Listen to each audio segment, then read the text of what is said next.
Hello. कल हम लोगों ने थोड़ा इसका इंट्रोडक्शन देखा था।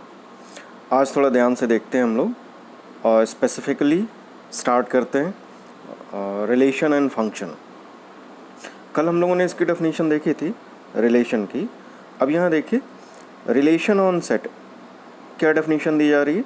Late A be any non empty set then any subset of A cross A is called a relation on A। कल हम लोगों ने देखा था ना, कल हम लोगों ने क्या देखा था कि relation R is subset of A cross B where A cross B is, इसको क्या बोलेंगे, Cartesian product of A and B। तो हम क्या कह रहे हैं, हम कह रहे हैं if R is a relation from A to B then R is subset of A cross B और A क्रॉस B क्या है, कार्टेशियन प्रोडक्ट। आई थिंक ये क्लियर हुआ होगा। अब आगे बढ़ते हैं। अभी कह रहे हैं some particular relation on set. तो सम पर्टिकुलर रिलेशन कौन से हैं, इसको भी ज़रा हम लोग देख लेते हैं। Let A be any non empty set. मान लीजिए एक भाई एम्प्टी सेट लेंगे तो हमारा रिलेशन बनेगा नहीं, तो हमने एक नॉन एम्प्टी सेट लिया। पहला ये बता रहे एम्प्टी रिलेशन। एम्प्टी रिलेशन मतलब ऐसा रिलेशन क्या कहा जा रहा है, as phi is also subset of A cross A, तो phi is relation on A, this relation is called empty relation. इसको ऐसे समझिए, लेट यहाँ पे क्या हुआ ना, जैसे हमने आपसे कहा कि A cross B if there is a relation from A to B। यहाँ इन्होंने जो एग्जाम्पल लिया उसमें ये कहा, ध्यान देना, कि R is a relation from A to A, यानी रिलेशन ही खुद के सेट से खुद के सेट पर है। It means R must be subset of A cross A। वो इसकी बात हो रही है, ठीक है। अच्छा, ये आपको भी पता है कि किसी भी सेट के कितने सबसेट हो सकते हैं। Let there is a set A और इसमें एलिमेंट है A और B, तो इसके कितने सबसेट हो सकते हैं, that's called power set.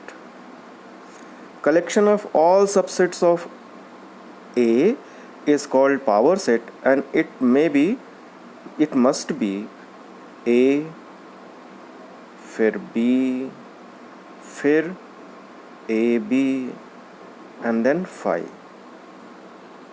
That's called phi. अब ये चार क्या हुए, इसके सबसेट्स हुए। अब ये जो चार सबसेट्स हुए, ऐसे ही जब आप A क्रॉस A करेंगे, मान लीजिए A में 2 एलिमेंट हैं तो A क्रॉस A में 4 एलिमेंट हो जाएंगे। उनके जब सबसेट बनाएंगे तो उसमें फाई भी तो होगा, और वही चूँकि कोई भी रिलेशन इसका सबसेट है ना, कोई भी रिलेशन इसी का तो सबसेट है ना। ये कहा जाए then any subset of A cross A, तो इस A क्रॉस A के सबसेट में फाई भी आएगा। अब फाई आएगा तो इसी को हम क्या कहेंगे, एम्प्टी रिलेशन, ठीक है। चलिए अगले एग्जाम्पल की तरफ आते हैं। एक एग्जाम्पल भी इन्होंने दिया है। फॉर एग्जाम्पल देख लीजिए, for example consider the relation R on the set A 1 2 3 given, तो R इक्वल टू AB। और ये देखो, ये जो लिखा हुआ है ना बेटा, ये इसी की बात हम कल कर रहे थे। अगर इस तरह से लिखा जाए तो इसको क्या कहते हैं, सेट बिल्डर फॉर्म। ये सेट लिखने का तरीका हो गया। सेट लिखने के 2 तरीके हमने आपको डिस्कस किए थे, है ना। सेट लिखने के 2 तरीके हमने डिस्कस किए थे आपसे, सेट बिल्डर फॉर्म और दूसरा बताइए रोस्टर फॉर्म। तो ये सेट बिल्डर फॉर्म है। तो अब देख लीजिए A क्रॉस A क्या क्या होगा। यहाँ पे कंडीशन लगा दी गई कि ए और बी तब रिलेटेड होंगे जब ए प्लस बी इक्वल टू 10 होगा, ठीक है। तो अब ए में कितने एलिमेंट है, 1 2 3। अब ए क्रॉस ए में कितने एलिमेंट हो जाएंगे, इन सबको मल्टीप्लाई करके लिख लीजिए। और जब मल्टीप्लाई करके लिख लेंगे तो 1 1 1 2 1 3 2 1 2 2 2 3 3 1 3 2 3 3 यही बनेगा। इसको अगर नहीं समझ रहे हैं तो ऐसे समझें, ये है ना, 1 2 3 1 2 3, और 1 का 1 के साथ 2 का 3 का 2 का 2 का 3 3 का 3 का 3, ऐसे समझ, ठीक है। तो इतने ही बनेंगे, इससे ज़्यादा तो बनेंगे नहीं। तो वो सारे आपने लिख दिया, है ना। अब ये हो गया। एंड वी नोट दैट, अब यहाँ देखो a plus B equal to 10 तो कोई नहीं है, तो a plus B equal to 10 तो कोई नहीं है ना। a cross A satisfies the condition a plus B equal to 10, so r is empty, therefore r is a empty relation. दूसरा है यूनिवर्सल रिलेशन।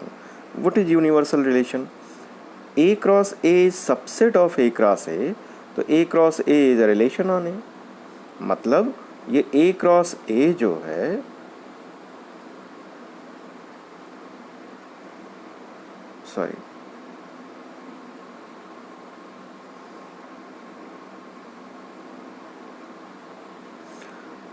ये देखो a क्रॉस a, तो ये खुद का भी तो सबसेट होगा ना, क्योंकि कहा जाता है कि every set is subset of itself,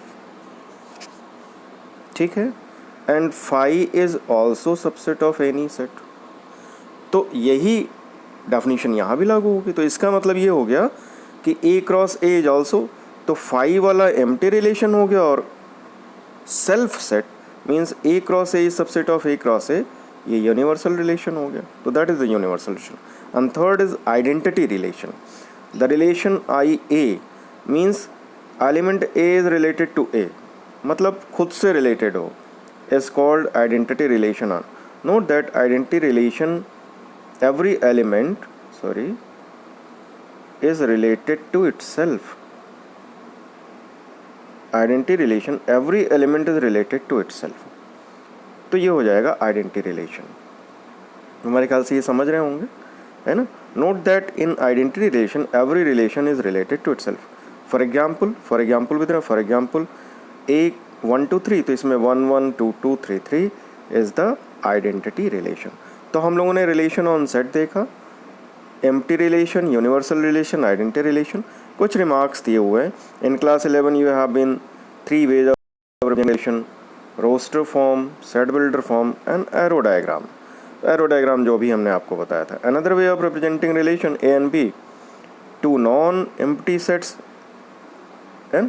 तो अभी इसको कैसे रिप्रेजेंट करेंगे, देखिए यहाँ क्या करें, A is related to B and if A B not in R, तो A is not related to B। मतलब अगर पेयर आपका ए बी इन R है, this implies A related to B। अच्छा, if A B is not in R, ऐसे, तो it means A is not related to B। Clear? तो इसमें इतना ही करें, ठीक है। अच्छा लगा हो तो शेयर ज़रूर करें। Thank you.